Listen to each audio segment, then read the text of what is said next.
Are you serious? Are you serious? Edgar Cayce? Look, I'm not an Edgar Cayce fan, but let me just say this. Certainly, there's a fascinating prophecy about Russia that he gave before his death in 1947. First of all, you need to know that Edgar Cayce, for those of you who don't know, Edgar Cayce, according to Wikipedia, was an American Christian mystic, they called him, or instead of using the word Christian prophet. He answered questions on subjects and varied as healing. He talked about wars and Atlantis and a lot of different things, okay? Now, he was born in Kentucky and died in Virginia Beach, Virginia, in 1945. I said 1947. But anyway, he was born in 1877, died in 1945, and from Kentucky, born in Kentucky. Now, here's what he made a lot of predictions, some of them mind-boggling, like he predicted the Great Depression. I mean, there's a lot of them right on the money, but then other stuff was kind of out there. Okay, here's the deal. He made a prediction that it seems as if he's speaking directly to Vladimir Putin and Russia in a role they will play in World War III. Let me just read to you what he says here.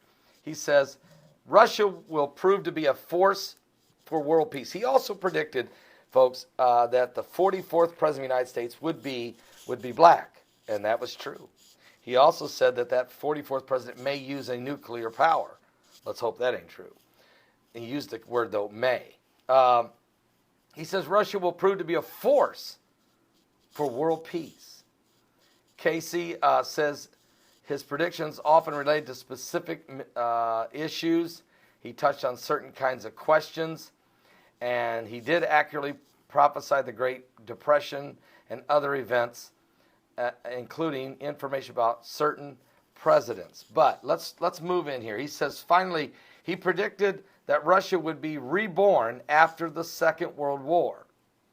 And this is a reference to the collapse of communism in the Soviet Empire, and would then become a thorn in the side of the global banking cartel. Well, that's true. He says, Europe is a house broken up. Some years ago, there was an experience of a mighty people being overridden for the gratification and satisfaction of a few. Irrespective of any other man's right, that peoples are going through the experience of being born again, and is the thorn in the flesh to many a political and financial nation in Europe and in the world. What is the name of that nation? He refers to Russia. Now, he also prophesied, if you will, in 1944, he says, in Russia there comes the hope of the world, not as that sometimes termed of the communistic or Bolshevik, no, but freedom. Freedom, he says, that each man will live for his fellow man. The principle has been born. It will take years for it to be crystallized, but out of Russia comes again the hope of the world, which he calls freedom. All right? So he says it's not communism, it's not Bolsheviks, it's freedom. Recently, Vladimir Putin has made strident steps toward reviving the chokehold of international finance companies on the Russian economy, and has even expelled the Rothschild banking company from the country altogether. Edgar Cayce also predicted that Russia would prove to be a force for world peace at a time when the Third World War was threatening to break out.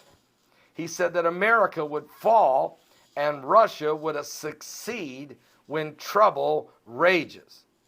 Wow. In Libya, he said, and in Egypt, and in Syria, and in Ankara, which is Turkey, through the straits around those areas above the Persian Gulf. This sounds a lot like the geopolitical turmoil of today. In addition to that, Russian forces are fighting an aggressive campaign in Syria. Against who? ISIS, while America and other allied nations have been much more subdued in their intervention. So Edgar Cayce, with some of these predictions, is eerie. It's kind of eerie just where these predictions sound very, very, very familiar to the events taking place today. Like I said, I'm not an Edgar Cayce fan. I'm not promoting Edgar Cayce in any way. But I am saying that when you take a look at some of the insight of different people, from Nostradamus all the way to the great prophets of the Bible, you will find, and certainly I have more confidence in some of the all of the prophets of the Bible, and some of our last day prophets, I call them, David Wilkerson, the prophecies, tremendous prophecy by A.A. Allen, which is just dead on the money. I mean, it's on the money. Oral Roberts, being led of the Lord to put the Bibles in Petra.